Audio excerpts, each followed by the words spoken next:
Na mtazamaji, Jumatatu nyingine njema na teule kuweza kuungana nawe papa hapa ni kuletee matangazo ya taarifa za Kirk Machweo. Yapo mengi ambayo yamekuwa yakiweza kutendeka mchana kutwa, na yote hayo tumeweza kuyakusanya tuweze kukujuza yapi ambayo yamekuwa yakitukia. Mimi ni Sambu na hizi ni taarifa za Kirk Machweo. Karibu tuandamane mwanzo hadi tamati. Tuanze na taarifa hii hapa ambapo mtazamaji, awali ili kupokea huduma za matibabu ilikuwa ni sharti kutembelea hospitali au kituo cha afya kilicho karibu nawe. Sasa hali hiyo itabadilika baada ya serikali hii leo kuzindua vifaa vya matibabu kwa wahudumu wa afya katika jamii vinavyotarajiwa kutoa huduma za matibabu kwa Wakenya manyumbani. Kulingana na Rais William Ruto pamoja na Waziri wa Afya Susan Nakhumicha, mfumo huu unalenga kupunguza msongamano hospitalini, vilevile kukuza afya na kuzuia magonjwa. Aida Munzati alihudhuria uzinduzi huo uliofanyika katika bustani ya Uhuru, na hii hapa taarifa yake. Afya yetu. Zaidi ya mwaka mmoja baada ya uzinduzi wa huduma za afya kwa wote UHC, taifa la Kenya linazidi kupiga hatua katika kuimarisha huduma za afya kwa wananchi. Hatua hii sasa ikichochea mbinu za kuzuia magonjwa kupitia wahudumu wa afya katika jamii. Kuanzisha safari ya kubadilisha vile afya itawafikia Wakenya katika vijiji zetu, kila sehemu ya Kenya. Ikizingatiwa lengo la serikali kuhakikisha huduma za matibabu ama huduma za afya kwa Wakenya wote, uzinduzi huu wa vifaa vya afya kwa wahudumu wa afya katika jamii unalenga kukuza afya na kuzuia magonjwa, vile kuzuia msongamano wa wagonjwa mahospitalini. Miongoni mwa vifaa vilivyozinduliwa na vitakavyotumika na wahudumu hao, yaani community health promoters, ni vipima joto, dawa za vitamini, vifaa vya kupima pressure na sukari. Sasa Wakenya wakitarajiwa kupata huduma za afya manyumbani. The community health approach is the foundation of preventive health care, mainly because 70% of cases attended to in our hospitals are preventable. Community health services stems from the inherent rights of every Kenyan to access quality and affordable health care. Kulingana na mpango huo, kila mhudumu atahudumia nyumba 100, akitarajiwa kutambua magonjwa kabla hayajaenea kupitia vifaa maalum miongoni mwao vilivyozinduliwa kwenye hafla hii. The community health promoters are facilitated to provide a defined package of preventive and promotive health services at the household level. Each promoter is mandated to serve 100 homes and will be provided with basic equipment for household health screening. Sasa kaunti zote 47 zilizopokea vifaa hivyo zikitarajiwa kutumia mfumo wa kuzuia magonjwa, kinyume na awali ambapo mfumo umekuwa ukiegemea matibabu, hivyo kuwa na msongamano hospitalini. We aim to promote health and prevent diseases rather than fighting them, which will in turn address the increasing healthcare costs. The shift from curative to preventive and promotive care is not only a smart investment, but also a guarantee massive healthcare improvements across the 47 counties.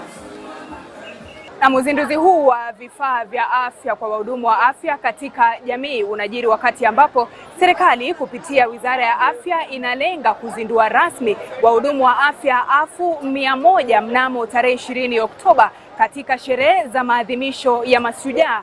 Kulingana na Rais William Ruto, wahudumu hao 100,000 wa afya katika jamii wana uwezo wa kuzuia asilimia kubwa ya magonjwa yanayoathiri wa Kenya. Jina langu ni Aida Munzati nikiripotia Kirk Machweo kutoka bustani la Uhuru jijini Nairobi. Asante sana Aida Munzati kwa taarifa hiyo. Tuangazie taarifa nyingine ambapo Kenya na Marekani imetia saini makubaliano ya kushirikiana kwenye sekta ya ulinzi. Katika kikao cha Jumatatu ya leo, Waziri Eden Duale amefanya kikao na Waziri wa Ulinzi nchini Marekani Lloyd Austin na kuafikia makubaliano hayo. Kwenye makubaliano ya pamoja ambayo yatawezesha Kenya na Marekani kushirikiana ni kuwa mataifa yote mawili yatafanya kazi kwa karibu ili kuhusiana na masuala ya ulinzi, kuu likiwa ni kukabiliana na ugaidi.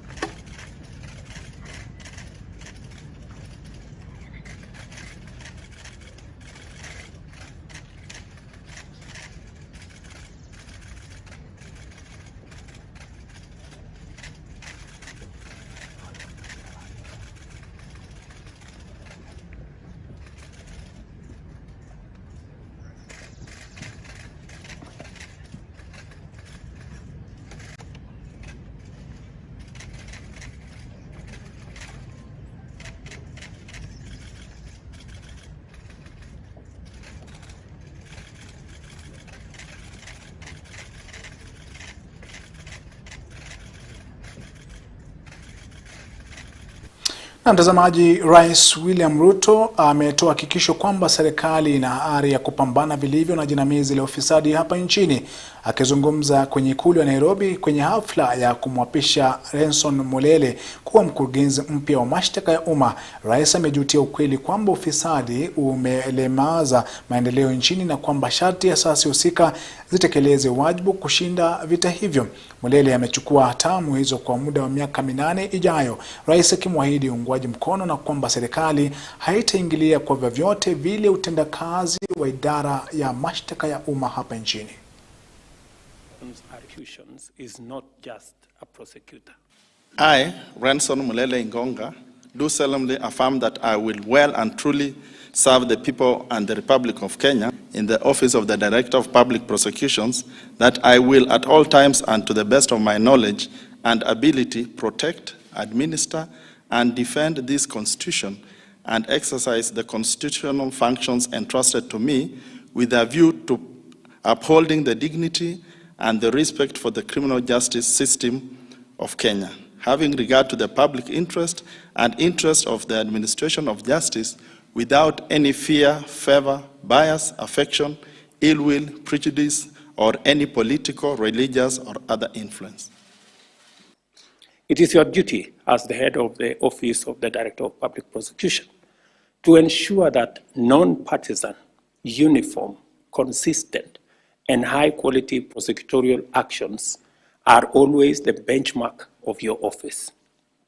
Without fear or favor, without different standards for big fish versus small fish, without avoiding actions against the so-called sacred cows, you have been mandated by Kenyans to ensure that justice reigns on all equally. You have the support of the executive, and the presence of all these leaders here is testimony, and of every state organ, of both tiers of government and all three arms of government, and of the millions of Kenyans who are looking up to you and your officers with hope and expectation. We will respect and uphold the independence of your office and provide you with the necessary assistance that we can as you pursue the sacred goal of making Kenya a more just and more safe nation for all of us.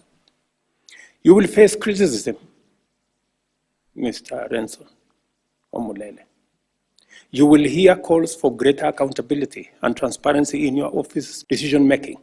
This is part and parcel of public service and state.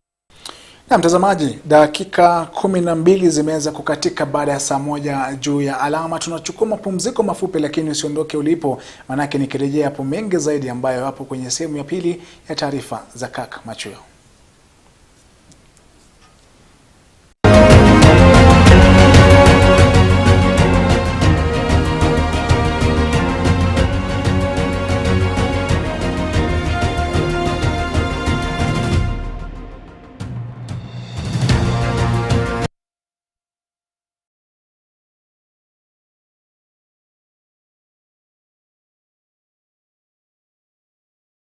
Ushirikiano wa Kirk TV pamoja na T Department unawaletea Tembea na Neno. Hiki ni kipindi ambacho tutakuwa tukishirikiana pamoja kila siku ya Jumanne saa 1:30 jioni, tukiongea kuhusu neno la Bwana. Kuna kusoma neno na pia kuna kulielewa neno. Tukitaka kulielewa neno la Bwana kutoka kitabu cha Mwanzo mpaka Ufunuo, ili kila mmoja wetu tuweze kujua Mungu anasema nini, angetaka tujue nini. Ni mambo gani katika neno la Bwana ambalo Bwana anasema tuelewe na pia tuyatende. Tunataka kusoma neno na kulielewa. Kwa hivyo tunawakaribisha nyote kila Jumanne jioni tushirikiane pamoja katika Kirk TV tuweze kusoma neno la Bwana pamoja. Karibuni na tunajua tutabarikiwa pamoja.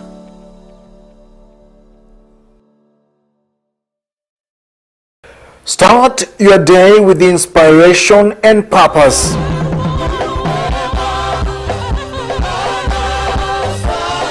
An opportunity to ignite your spirit, uplift your soul, and set the tone for a fulfilling day. To rely on God and to wait on God, to trust in God, and never to waver, never to be shaken, by what is happening around. We invite you to embark on this sacred journey through inspiring sermons, prayers, and hymns. What has been taken away from us, He is ready to lift us to another level. As we talk about the Lord's restoration, He is ready to repair. Let it be your guiding light, leading you towards a deeper connection with your spirituality. What matters is you don't go back one. You go forward, and you receive your mountain. Tune in to the morning devotion starting from 7 a.m. to 8 a.m. on Kirk TV Signet and live on Facebook and YouTube at Kirk TV Kenya.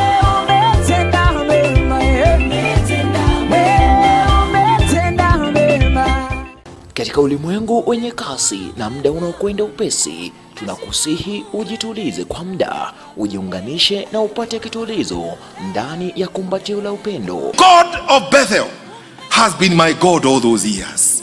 He cannot bring me this far to let me down. The name of the Lord is a strong tower. The righteous they run unto it and they are safe. Kitembea na Mungu, mambo yote yanakuwa possible, yanawezekana. Pamoja tuzame katika vilindi vya imani, tumaini na kuimarika kiroho. Whatever was rightfully ours that the devil stole is going to come back to us. Live in the sunshine, my brothers and sisters, whenever you face trials of many kinds. Moto moto injilie. Moto moto injilie. Kila siku ya Jumatatu hadi Alhamisi saa 3 usiku, jiunge nasi katika kipindi cha In His Presence, uichochee nafsi yako kiroho.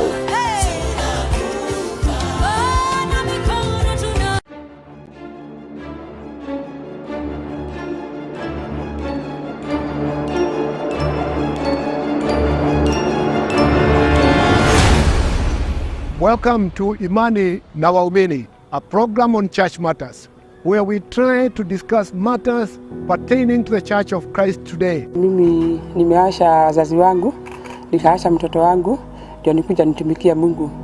Many things have happened that have made the church deviate from the real calling. Siwezi kukumbali jajo sile siko hapa sababu ya kuamini Yesu. Hata wewe pia kupitia mafuta utakaojipaka, kama ni magonjwa yote yatatoka katika jina la Yesu Kristo. So that they may come together as one in Habari Church to can enjoy worship and drink the liquor as they wish at the same time. Some people have done things, bad things, atrocities have happened in the name of religion. Some have committed suicide, some have murdered one another. There have been wrong teachings and things, lessons that have moved from the true foundation of the Christian faith. Mchinzi umeuliza, ni wewe yule Yesu ama ni mwingine? Ni mimi yule. We will be having panelists every now and then discussing various issues that are pertaining to the Christian faith today. And every time we'll be asking questions and getting to learn from one another so that we can know how did we get where we are and where are we supposed to be so that the Church of Christ can reclaim and retain her identity as a true religion of the Christian faith. May the Lord bless you as you join us in this journey.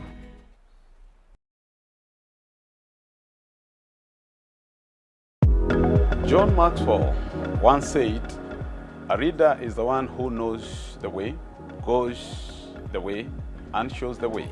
Simply put, readership is all about vision and influence.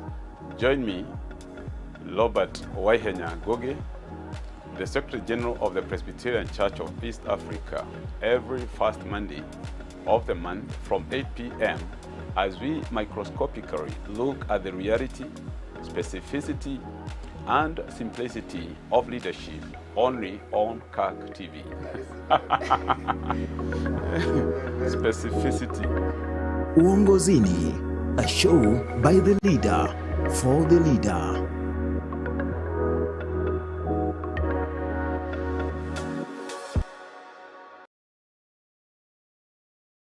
Katika ulimwengu wenye kasi na muda unaokwenda upesi, tunakusihi ujitulize kwa muda, ujiunganishe na upate kitulizo ndani ya kumbatio la upendo. God of Bethel has been my God all those years. He cannot bring me this far to let me down. The name of the Lord is a strong tower. The Russians, they run unto it and they are safe. Ukitembea na Mungu mambo yote yanakuwa possible.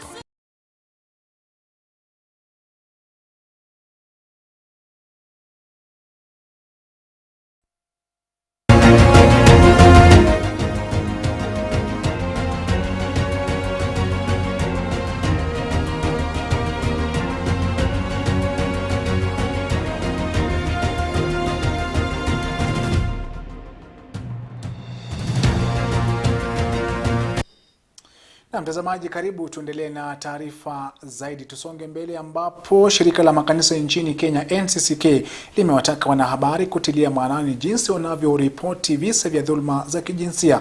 Katika kutoa mafunzo kwa wanahabari kwenye kaunti ya Embu, NCCK imesema ujuzi wa wanahabari kuripoti masuala ya kijinsia ni muhimu katika kusaidia vyombo vya habari kuwasaidia walioathirika na dhuluma za kijinsia. On the 1325. That becomes the Kenya National Action Plan, because we have an audience that is vast. I want to hope that everything we are doing is. Why is it extremely easy for you to get around it? And that is the reason why the UN then said, if we are interested in the then it was said, let us look at what progress we have made. And out of that progress, our level of knowledge is the same. But because we do not have the luxury of time around it, it goes back to the end of the Second World War.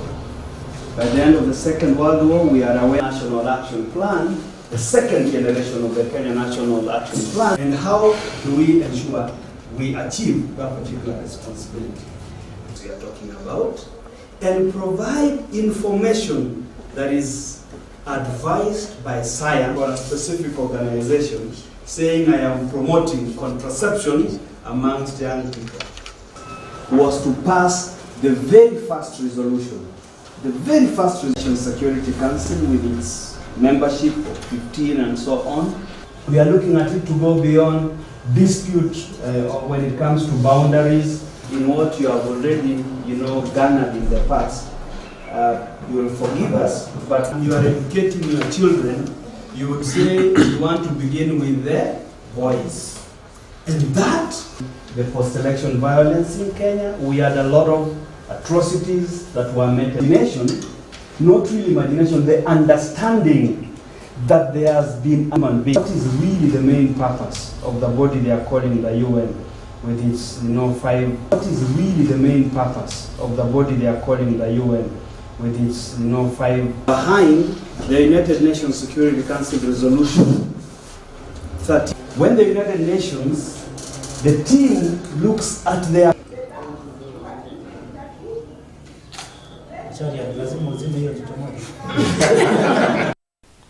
Na mtazamaji, tukiachana na taarifa hiyo, tuangazie taarifa nyingine hapa ambapo kamati ya kitaifa ya mazungumzo ya uwiano imeanza kuyachukua maoni ya mashirika kuhusu masuala muhimu ambayo yanajadiliwa. Miongoni mwa waliowasilisha ni pamoja na chama cha mawakili nchini LSK, swala la utunzi wa tume huru ya uchaguzi na mipaka nchini IEBC likiwa juu ya orodha. Huyu hapa Vincent Kerosi na undani wa taarifa hiyo. Mazungumzo ya kamati hiyo yameshika kasi, pande zote mbili husika zikipata fursa kupokea mawasilisho ya mashirika mbalimbali, swala tete la IEBC likiongoza vikao vya leo. You have proposed a complete audit of the 2022 elections. Would you kindly help us understand how you want this audit to be undertaken? Chama cha mawakili nchini LSK miongoni mwa mawasilisho yao wakipinga vikali kamati ya vyama vya kisiasa kuongoza uteuzi wa wanachama wa IEBC, wakiwasilisha kwamba PPLC haijaunganishwa vilivyo kisheria. We increase the commissioners, IEBC commissioners to 9, and they should be appointed by all fully registered political parties under the umbrella of PPLC. And you rightly say that restricting this role to parliamentary parties would defeat the very principle of inclusivity, and I agree with you on the question of inclusivity. But you're also contending that PPLC has no legal entrenchment, is not entrenched in law. Mbele ya kamati hiyo aidha kimejitokeza chama cha wafanyakazi na mashirika mengine nchini ambayo yamelalamikia ongezeko la gharama ya juu ya maisha, tozo na ushuru kwa bidhaa za mafuta yakiwa masuala tata yao makuu, wakitaka serikali kudondoa baadhi ya tozo hizo ili kuondoa mzigo mabegani mwa Wakenya. You have proposed that one way of lowering the cost of living is by doing away with some of the taxes and some of the levies. You mentioned in your presentation 16 of them, but you have not made a specific proposal as to which one, because this committee has the powers to make a recommendation to the current government on the issue of cost of living. We'll be very happy to hear from you. Vikao hivyo vinatarajiwa kuendelea tena juma hili, mashirika zaidi yakitarajiwa kuwasilisha. Vincent Kerosi, Kirk Machweo. Na kwingineko mtazamaji, ni kwamba waziri wa mashirika na biashara ndogo Simon Chelugui amewarai wakulima kutoka eneo la Baringo na kaunti zingine zenye uwezo wenye kukuza mimea kuanza kukuza pamba. Chelugui amelalamikia kuwa wakulima kutoka bonde la Kerio wameacha kukuza mmea huo na ulio na uwezo kustahimili ukame na wenye kuwapa mapato mazuri. Aidha, waziri Chelugui ameelezea umuhimu wa wakazi wa eneo hilo kukuza pamba kama njia moja ya kunufaika, kwa sababu serikali inanuia kufufua sekta ya viwanda vya nguo nchini ya nguzo ya utengenezaji, ambayo ni miongoni mwa ajenda kubwa za serikali inayoipa serikali kuu kipato kikubwa kupitia fedha za kigeni. Waziri Chelugui alizungumza wakati ufunguzi wa maonyesho ya kilimo katika kaunti ya Baringo, akiandamana na viongozi kutoka eneo hilo akiwemo naibu wa gavana mhandisi Felix Kimayo na kamishna wa kaunti Stephen Kutwa. Textile industry, we had the ginnery here. We have begun modernization. We began in Kwale and Busia, and the next phase we are coming to Baringo to improve the ginnery. However, we want to ask the farmers of Baringo to go back to their farms so that we can reinstate the old ginnery in the Kerio Valley and textile.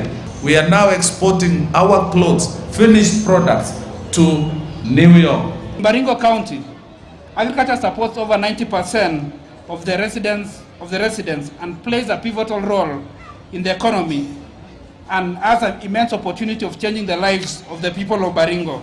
For this reason, the county government and its partners have initiated projects geared towards achieving the vision of the county, which is in line with this year's ASK show, promoting climate-smart agriculture and trade initiatives for sustainable economic growth.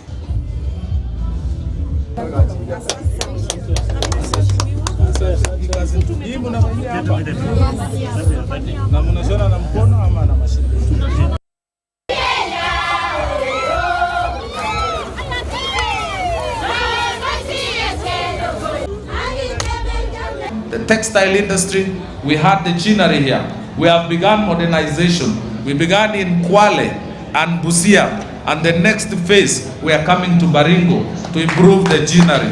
However, we want to ask the farmers of Baringo to go back to their farms so that we can reinstate the old ginnery in the Kerio Valley and textile. We are now exporting our clothes, finished products, to New York. In Baringo County, agriculture supports over 90% of the residents and plays a pivotal role in the economy and has an immense opportunity of changing the lives of the people of Baringo. For this reason, the county government and its partners have initiated projects geared towards achieving the vision of the county, which is in line with this year's ASK show, promoting climate-smart agriculture and trade initiatives for sustainable economic growth.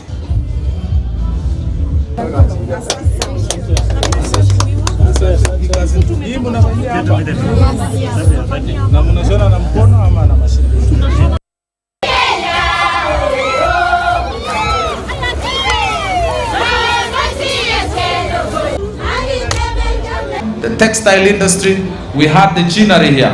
We have begun modernization. We began in Kwale and Busia, and the next phase we are coming to Baringo to improve the ginnery. However, we want to ask the farmers of Baringo to go back to their farms so that we can reinstate the old ginnery in the Kerio Valley, and textile. We are now exporting. Na mtazamaji, serikali imetoa hakikisho kwa wananchi kuwa wamejitayarisha vifaavyo kupambana na athari zitakazotokana na mvua za El Nino ambazo zinatarajiwa kunya katika siku zijazo. Akizungumza hivi leo, Naibu Rais Rigathi Gachagua amefanya mkutano ili kuhakikisha kuwa taifa linajiandaa kukabiliana na matukio yote yatakayoletwa na mvua hiyo. Serikali kuu pamoja na ya kaunti zimeungana mkono na kutoa hakikisho kwa wananchi kuwa wamejiandaa vikamilifu kupambana na mvua zinazotarajiwa kunyea kutoka mwezi ujao kulingana na idara ya utabiri wa hali ya anga. Akizungumza katika hafla ya uzinduzi wa vifaa katika kusaidia wahamasishaji afya, Naibu wa Rais Rigathi Gachagua amesema kuwa ameandaa mkutano na kamati ya masuala ya dharura siku ya Alhamisi wiki hii ili kuhakikisha kuwa wamejiandaa vikamilifu kwa minajili ya mvua hizo. Governor of Tharaka Nithi talked about El Nino. The Meteorological Department has told us that now they have scientific information that we shall have El Nino. And Your Excellency, further to your directions, I have convened this Thursday at 10 a.m. the National Emergency Response Committee so that we can now discuss the level of preparedness so that we don't get caught flat-footed. Kwa upande mwingine, gavana wa Tharaka Nithi Muthomi Njuki amesema kuwa uzinduzi wa vifaa hivyo ni muhimu kwani wataweza kupambana na magonjwa mbalimbali. This is an opportune moment when we are expecting them to upscale what they are doing to make sure that we are going to have an El Nino with a difference now that we have an army to deal with our disease burden at the primary level. Muthomi Njuki pia ametoa ombi kwa rais kuhakikisha kuwa fedha zilizotengwa ili kupambana na athari kuu ya mvua hizi zimefika kwenye kaunti zote ili kuwasaidia wahamasishaji hao. There was an ask that there was a commitment to have a fund which is going to tackle El Nino, which is being coordinated from the national level. We ask that fund to be able to find its way even to the counties. Wakenya wamehimizwa kujitayarisha kupambana na mvua hizo na kwa wanaoishi katika nyanda za chini.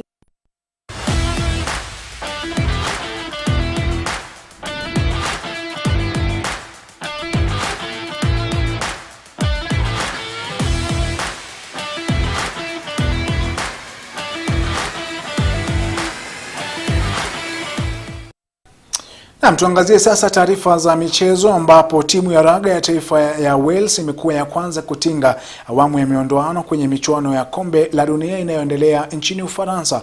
Wales walionyesha mchezo wa aina yake katika ushindi mkubwa dhidi ya mibabe Australia. Mchezaji Gareth Anscombe alitinga alama 23 huku ushindi wa Wales ukidhibitiwa na alama 5 kutoka kwa wachezaji Gareth Davies, Nick Tompkins na Jack Morgan. Australia ilifanikiwa kuzoa alama 6 pekee katika ushindi mkubwa wa Wales wa alama 40. Nafasi hiyo ikiwafanya Australia kukodolea macho kubanduliwa kwenye michuano ya kombe la dunia. Through the phases they went, eventually realized just to rub salt into the wound. 15. Another great line out throw, well organised drive, and they're going to crash over the line here. Wales running out of the World Cup. Nick Frost, quick ball for Nick White. Here come Australia looking to get something out of this. Wales trying to defend their line desperately. They've done so again.